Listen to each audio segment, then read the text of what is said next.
அனைவருக்கும் காலை வணக்கம். மற்றும் ஒரு அழகான காலை பொழுதில் தலைவாசல் நிகழ்ச்சியோடு இணைந்திருக்கின்றோம். புதிய ஒரு பொழுது உற்சாகமாக உத்வேகமாக இன்றைய நாளுக்கான உங்களுடைய காரியங்களில் ஈடுபடுங்கள். குறிப்பாக விடுமுறை காலங்கள், பண்டிகை காலங்கள் ஆக அனைவரும் வீட்டில் உற்றார் உறவினர் நண்பர்கள் என்று சேர்ந்து பழகுவதற்கான ஒரு கால பகுதியாக சந்தோஷமாக இருங்கள் என்று கூறிக்கொண்டு தலைவாசலின் இன்றைய அம்சங்களை நீங்கள் எதிர்பார்த்தது போன்று ஒவ்வொன்றாக வரிசையாக வர காத்திருக்கின்றன. ஒவ்வொன்றையும் பார்த்து விடலாம்.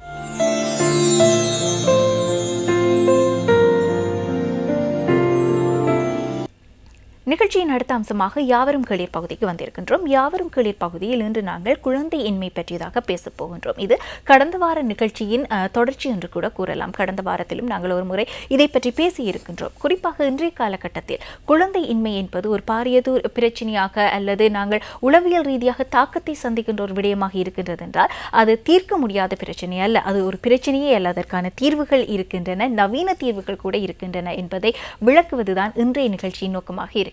நிகழ்ச்சியை பார்த்து மேலதிக விவரங்களை தெரிந்து கொள்ளலாம்.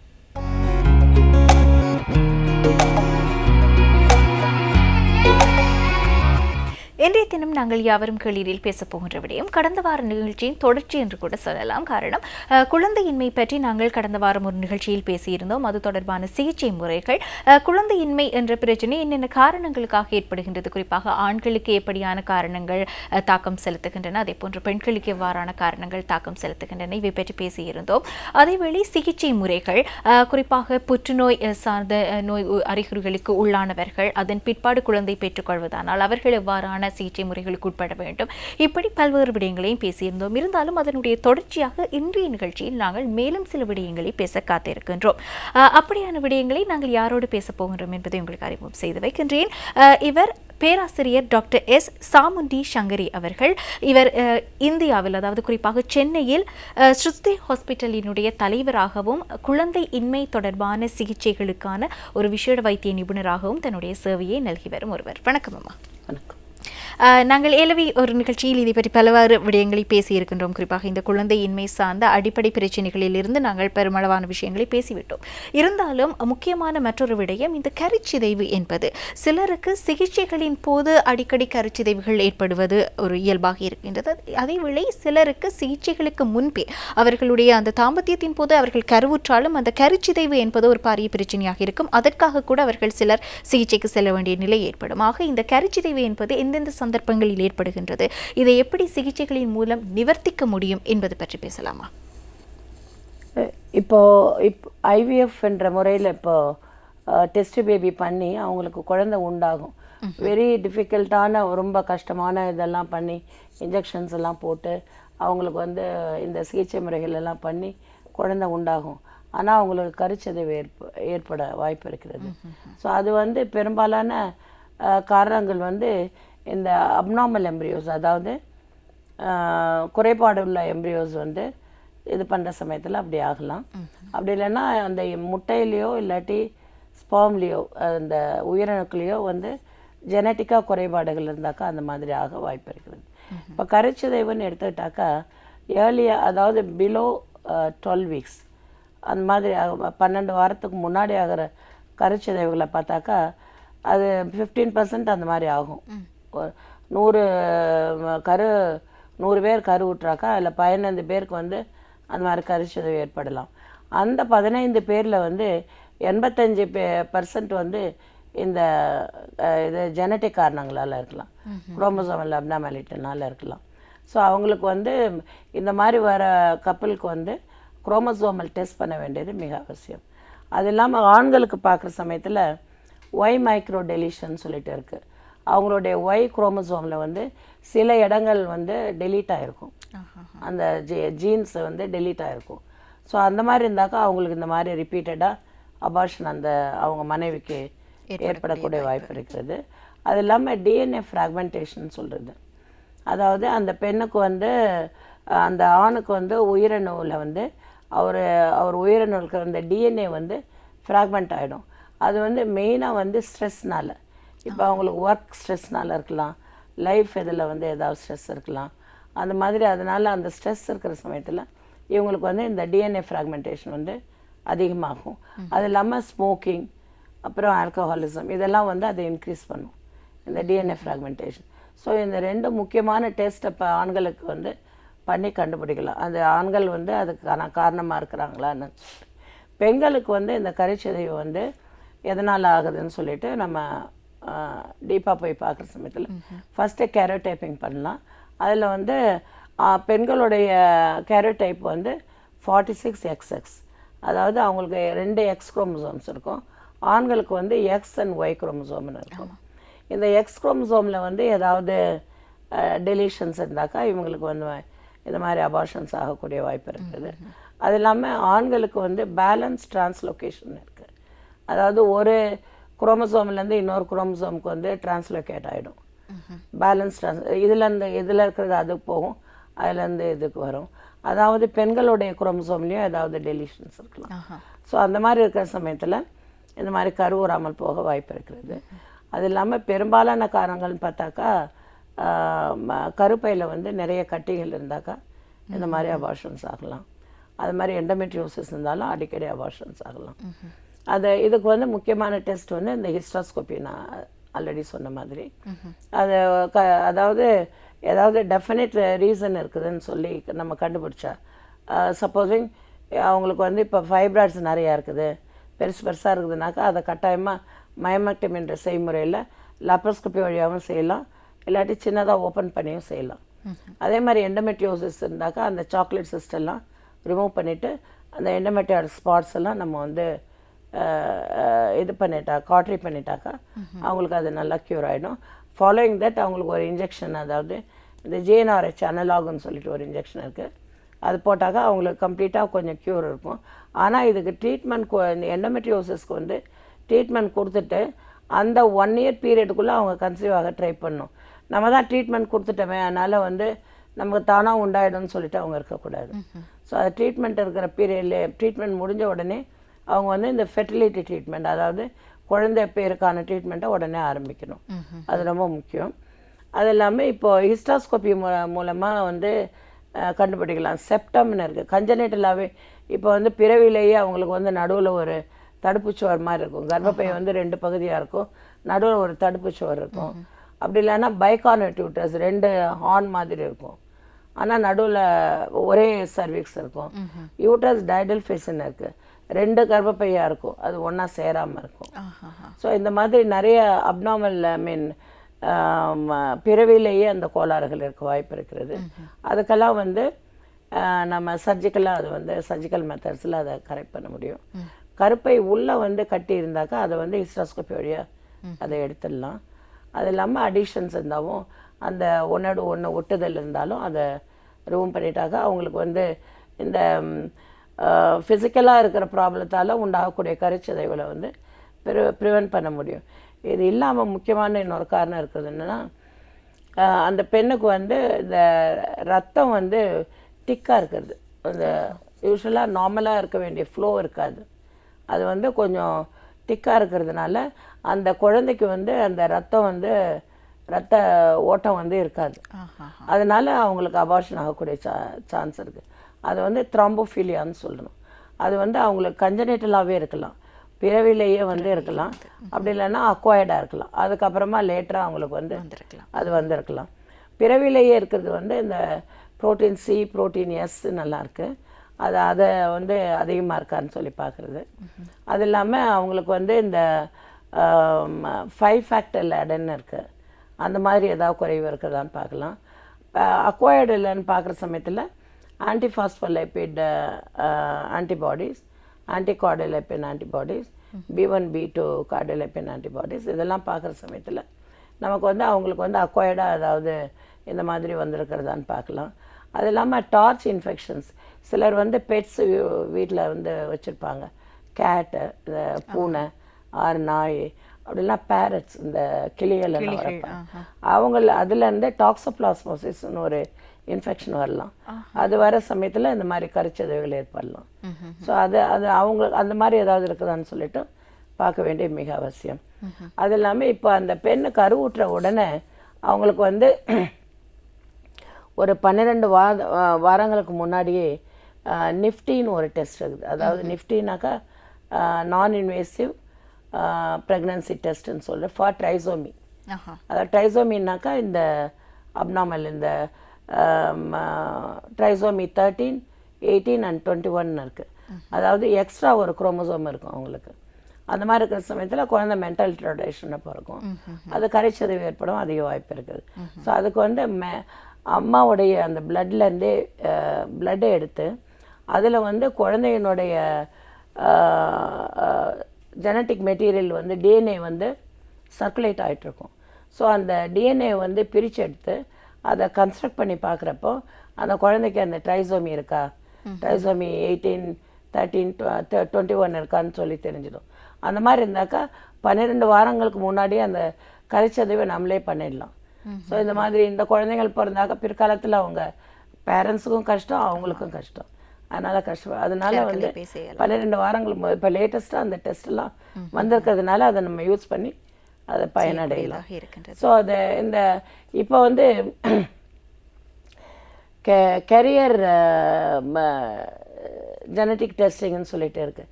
இப்போ ரொம்ப அட்வான்ஸ்டாக போயிருக்கு ஜெனட்டிக்ஸில். என்னென்னா இப்போ அவங்களுக்கு மியூட்டேஷன்ஸ் இருக்குது. அந்த ஒரு gene at the gene level வந்து ஏதாவது மியூட்டேஷன் இருக்கான்னு பார்க்குறது. ஏன்னா இப்போ இருக்கிற அந்த இதில் என்வைரன்மெண்டல் பொல்யூஷனால் நிறைய பேருக்கு அந்த ஜீன்லேயே மியூட்டேஷன்ஸ் வரும். நிறைய அம்மா வந்து அதை மாத்திரை ஏதாவது சாப்பிட்டுனா அதில் ஏதாவது மியூட்டேஷன்ஸ் வரலாம்.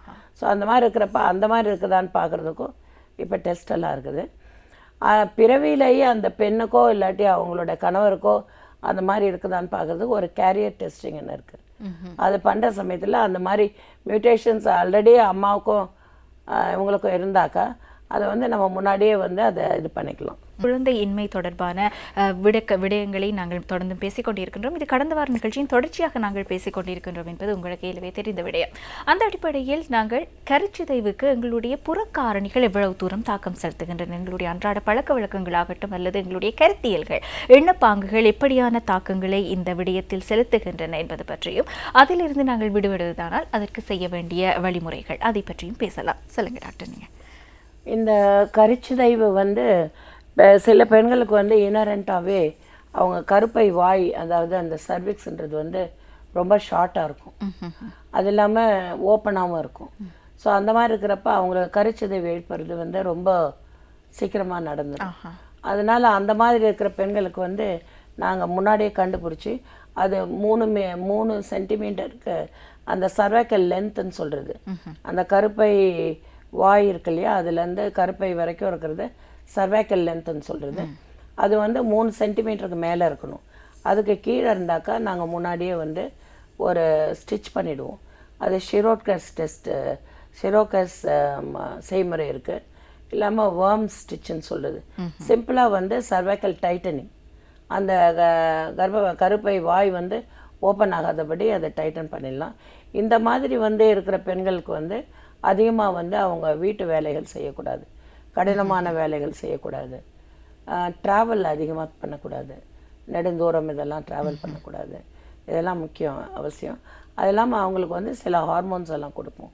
அது இல்லாமல் டோக்கோலைட்டிக்ஸ், அதாவது யூட்ரஸை வந்து ஒரு குவைட்டாக வச்சுருக்கிறதுக்கு வேண்டிய மருந்து மாத்திரைகளை வந்து கொடுப்போம்.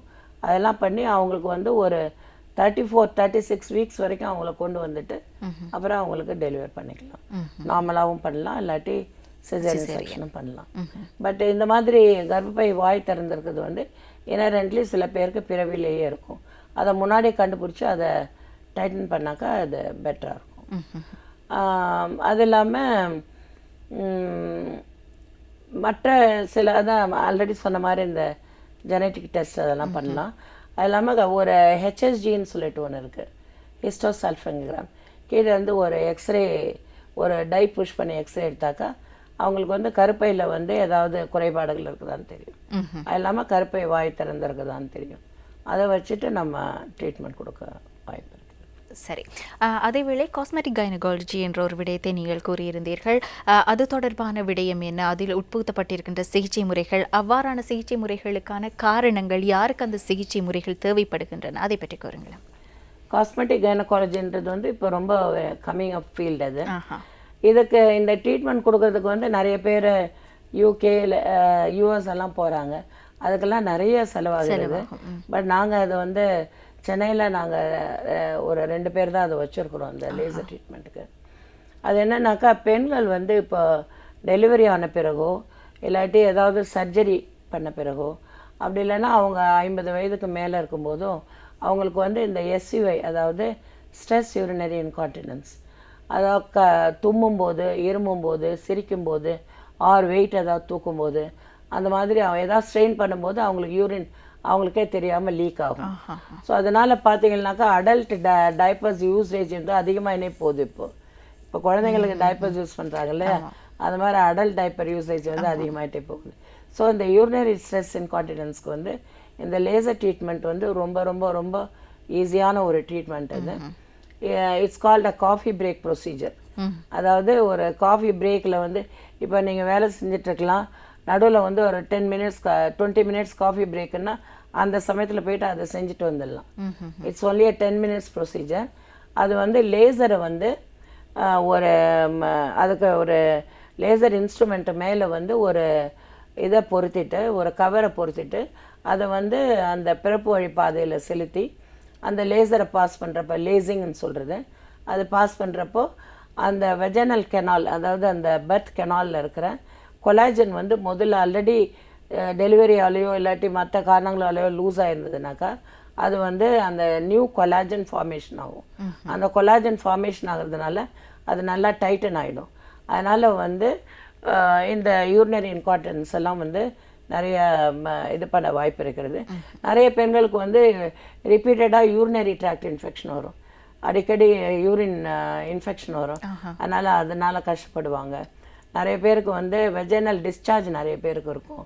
அது இல்லாமல் அந்த இடத்துல அந்த வல்வான்ற இடத்துல அந்த பிறப்பு வழி அந்த பிளேஸில் வந்து நிறைய பேருக்கு வலி இருந்துகிட்டே இருக்கும் அந்த மாதிரி இருக்கிறவங்களுக்கு. அது இல்லாமல் இப்போ வந்து இது டெலிவரி அதிகமான பிறகு அந்த பிறப்பு வழி பாதை வந்து ரொம்ப லாக்ஸ் ஆகிடும். அதனால் அவங்க அதுக்கப்புறம் திருமண உறவு இருக்கும்போது அவங்களுக்கு வந்து அதனுடைய இது பாதிப்பு அதிகமாக இருக்கும். ஸோ அந்த மாதிரி இருக்கிற பெண்களுக்கு வந்து இந்த லேசர் ட்ரீட்மெண்ட்டுக்கு அப்புறம் பெரிய ரிலீஃப் கிடைக்கும். அது நல்லா டைட்டன் ஆகிடுறதுனால அவங்களுக்கு வந்து அந்த திருமண உறவில் வந்து ப்ராப்ளம் இருக்காது. ஸோ இதெல்லாம் வந்து இந்த காஸ்மெட்டிக் கைனகாலஜின்ற இதில் இந்த லேசர் ட்ரீட்மெண்ட்டில் வந்து இது ரொம்ப நல்லா இது பண்ண முடியும். அது இல்லாமல் இன்னும் நிறைய இது இருக்குது. இந்த பிஆர்பி ட்ரீட்மெண்ட்டுன்னு இருக்குது. அந்த பிளேட்லெட் ரிச் பிளாஸ்மான்னு சொல்லிட்டு அதை வந்து நம்ம பிளட்லேருந்தே அந்த பிளேட்லெட் ரிச் பிளாஸ்மாவை எடுத்து அந்த இடத்துல இன்ஜெக்ட் பண்ணுற சமயத்தில் இதெல்லாம் வந்து தீர்வு பண்ண முடியும். லேசர் ட்ரீட்மெண்ட் கூட அந்த பிஆர்பி ட்ரீட்மெண்ட்டு கொடுக்குறப்போ கம்ப்ளீட்டான தீர்வு கொடுக்க முடியும். சரி, அதேவேளை இவ்வாறான சிகிச்சைகளுக்கு பிற்பாடு ஒரு குழந்தையை பெற்றுக்கொள்பவர்களுக்கு 2வது குழந்தை அல்லது 3வது குழந்தை, ஏனென்றால் சிகிச்சைகள் வாயிலாக ஒரு குழந்தையை பெற்றுக்கொள்கின்ற போது எப்படியும் அந்த சிகிச்சைகளுக்கு ஊடாக செல்பவர்களுக்கு ஏதேனும் பக்க விளைவுகள் அல்லது நீண்ட காலத்திற்கு பிற்பாடு அதனுடைய விளைவுகள் ஏதேனும் ஒன்றை அவர்கள் முகம் கொடுக்க வேண்டி ஏற்படலாம். அப்படி ஏதேனும் விளைவுகள் இருக்கின்றதா? அப்படி இல்லாத பட்சத்தில் அவர்களுக்கு 2வது குழந்தை 3வது குழந்தை அவ்வாறு நினைக்கின்ற போது அது தொடர்பான சிகிச்சை முறைகள் தேவைப்படுமா? அதை பற்றி கூறுங்கள். இது மிக நல்ல கேள்வி இது ஆக்சுவலாக. அதாவது நிறைய பெண்கள் இப்போ எங்ககிட்ட வந்து ஃபஸ்ட் டைம் அவங்களுக்கு வந்து 10 வருஷம் 12 வருஷம் 15 வருஷம் குழந்தை இல்லாமல் இருப்பாங்க. அவங்க வந்து ஃபஸ்ட்டு ஐவிஎஃப் பண்ணி குழந்தை பெற்றுக்கொள்கிறார்கள். பெற்றுக்கொழுந்த அடுத்த 1 வருஷம் 2 வருஷத்தில் பார்த்தாக்கா அவங்களுக்கு நேச்சுரலாகவே கன்சீவ் ஆகிருக்கும். அந்த ஃபஸ்ட் டைம் தான் வந்து அந்த அன்எக்ஸ்பிளைன் இன்ஃபர்டிலிட்டி, காரணமே இல்லாமல் கருவுறாமல் இருக்கிறது, அது வந்து இந்த குழந்தை பிறந்த பிறகு அந்த ரிலீஃப் ஆகிடும். அதனால் நிறைய பேருக்கு வந்து அடுத்த வருஷத்துலேயே தானாக குழந்தை உண்டாகக்கூடிய வாய்ப்பு இருக்கிறது. இந்த சிகிச்சை முறையினால இது ரொம்ப எளிதான சிகிச்சை முறைன்னு சொல்ல முடியாது. Technically it is very highly evolved இது ப்ரொசீஜர். பட் பெண்களை பொறுத்த வரைக்கும் பார்த்தாக்கா இது ரொம்ப சிம்பிளான ஒன்று. அதாவது இது இன்ஜெக்ஷன்ஸ் போடுறோம், இது எக்கு உண்டாக்குறோம், அதை வந்து டெய்லி மானிட்டர் பண்ணுறோம், ஸ்கேன் வச்சு மானிட்டர் பண்ணுறோம். அதுக்கப்புறம் அந்த எக்கு வந்து கருமுட்டை வந்து 1.8 மில்லிமீட்டர்ஸ் சென்டிமீட்டர்ஸ் வர சமயத்தில் அவங்களுக்கு வந்து ஒரு ட்ரிகர் இன்ஜெக்ஷன் கொடுத்து அந்த கருமுட்டையை ஒரு சின்ன நீடில் போட்டு வெளியில் எடுக்கிறோம். ரொம்ப சிம்பிள் ப்ரொசீஜர் இது. அதை வெளியில் எடுத்த பிறகு எம்ப்ரியோவை உண்டாக்கி அந்த எம்ப்ரியோவை ட்ரான்ஸ்ஃபர் பண்ணுற டெக்னிக் தான் வந்து மிக மிக முக்கியமான ஒன்று. எம்ப்ரியோ ட்ரான்ஸ்ஃபர் பண்ணுற சமயத்தில் அவங்களுக்கு வந்து அல்ட்ராசவுண்ட் கைடன்ஸ் வச்சுட்டு அதை ட்ரான்ஸ்ஃபர் பண்ணுறோம்.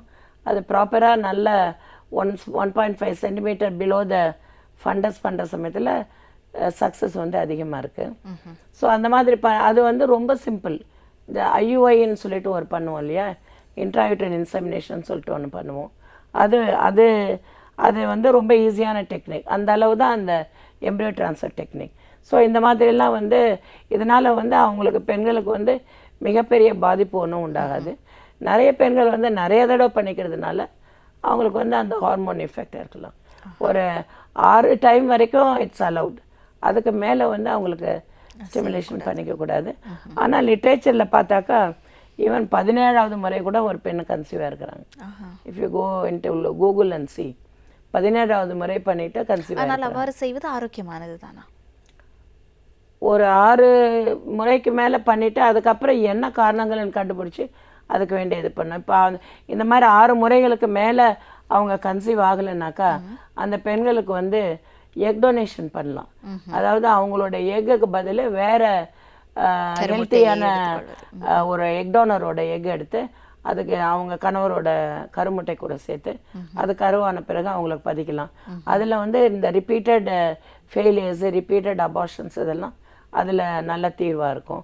அது இல்லாமல் இந்த பெண்கள் நிறைய புவர் ரெஸ்பாண்டர்ஸ், அதாவது எவ்வளோ இன்ஜெக்ஷன் கொடுத்தாலும் ரெஸ்பாண்ட் ஆக மாட்டாங்க. அது இல்லாமல் புவர் எக் ரிசர்வ் அந்த மாதிரி இருக்கிற பெண்களுக்கு எக் டொனேஷன் பெரிய தீர்வாக இருக்கும். இப்போ 2 பேருக்குமே, இப்போ கணவனுக்கும் சரி மனைவிக்கும் சரி 2 பேருக்குமே பெரிய பிரச்சனைகள் இருக்குது. அவங்களால வந்து இது கருவுற முடியாது, அவங்களுடைய கருமுட்டையும் அவங்களோட உயிரினம் வச்சு கருவுற முடியாதுன்றப்போ டோனர் எம்ப்ரியோ ட்ரான்ஸ்ஃபர்னு பண்ணுறோம். ஒரு healthy donor, egg donor, healthy sperm donor, அவங்களுடைய இதை வச்சு நம்ம கரு உண்டாக்கி அதை வந்து பதிக்கலாம். அதுக்கு டோனர் எம்ப்ரியோ ட்ரான்ஸ்ஃபர்னு சொல்கிறது. அது இல்லாமல் இப்போ சரகசின்னு ஒரு மெத்தட் இருக்குது. அதாவது அந்த பெண்ணுக்கு வந்து பிறவிலேயே வந்து கருப்பை இல்லாமல் இருக்கலாம். அப்படி இல்லைன்னா டியூரிங் டெலிவரி, இப்போ ஒரு பெண் வந்து எங்ககிட்ட வந்தாங்க, அவங்களுக்கு வந்து ஃபஸ்ட்டு டெலிவரி எங்கேயோ பண்ணியிருக்காங்க வில்லேஜில். அப்போயே வந்து கருப்பையவே இந்த எடுத்துட்டாங்க. ஏன்னா அவங்களுக்கு ப்ளீடிங் அதிகமாக இருக்கிறதுனால அந்த சமயத்தில் உயிரை காப்பாற்றுறதுக்காக அதை எடுத்துட்டாங்க. ஆனால் அவங்களுக்கு கருப்பை இல்லாமல் எப்படி அவங்க கருவுற முடியும்? ஸோ அவங்களுக்கு வந்து இந்த சரகசி, அதாவது வாடகை தாய் என்ற செய்முறை வந்து ரொம்ப ஹெல்ப்ஃபுல்லாக இருக்கும். சிலருக்கு வந்து எக்கே உண்டாகாமல் இருக்கும், அவங்களுக்கு எல்லாமே இந்த வாடகை தாய் செய்முறையில் வச்சு பண்ணலாம். அது இல்லாமல் இப்போ நிறைய பேருக்கு வந்து ஹார்ட் டிசீஸ், அவங்களுக்கு இதய நோய் இருக்கும், கிட்னி டிசீஸ் இருக்கும், டிரான்ஸ்பிளான்ட் பண்ணியிருப்பாங்க. அந்த மாதிரி இவங்களுக்கெல்லாம் வந்து ப்ரெக்னன்சியை வந்து அவங்களால தாங்க முடியாது. அதனால் அந்த பெண்களுக்கும் இந்த வாடகை தாய் செய்முறை வந்து ரொம்ப யூஸ்ஃபுல்லாக இருக்கும்.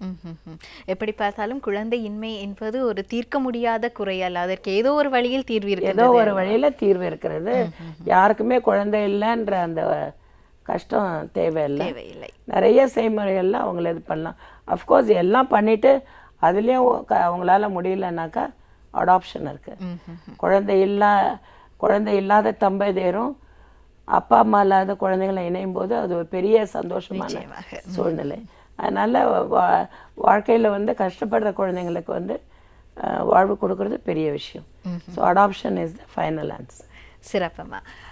குழந்தை இன்மை என்ற ஒரு விடயத்தை மனதிற்குள் போட்டு உழன்று கொண்டிருக்கின்ற தம்பதிகளை நாங்கள் பலரையும் காணக்கூடியதாக இருக்கும். ஆனால் தீர்வு என்பது இதுதான் என்பதை நாங்கள் வரையறுத்து கூறியாயிற்று. ஏனென்றால் இது ஒரு பரந்துபட்ட விடயம். நாளுக்கு நாள் புதிய புதிய நவீன தொழில்நுட்பங்களும் சிகிச்சை முறைகளும் உட்புகுத்தப்பட்டு கொண்டிருக்கின்ற ஒரு பரப்பாக இருக்கின்ற போது அது தொடர்பான விளக்கங்களை உங்களுக்கு வழங்குவது எங்களுடைய கடமை தந்தாயிற்று. ஆக இதற்கு பிற்பாடு அந்த சிகிச்சைகள் அல்லது அது தொடர்பான சிந்தனைகளுக்குள் ஆட்படுவது என்பது உங்களுடைய பொறுப்பாக இருக்கின்றது. இந்த இடத்தில் மிகவும் தெளிவான நேர்த்தியான, அது மாத்திரமல்லாமல் மிக நவீன சிகிச்சை முறைகளை அனைத்தையுமே தெளிவுபடுத்தக்கூடிய வகையில் எங்களோடு கருத்து பரிமாற்றம் செய்திருந்த எங்களுடைய அதிதி professor doctor S Chamundi Sankari அவர்களுக்கு நாங்கள் இந்த இடத்தில் நன்றிகளை தெரிவித்தாக வேண்டும். நன்றி அம்மா. நன்றி, வணக்கம்.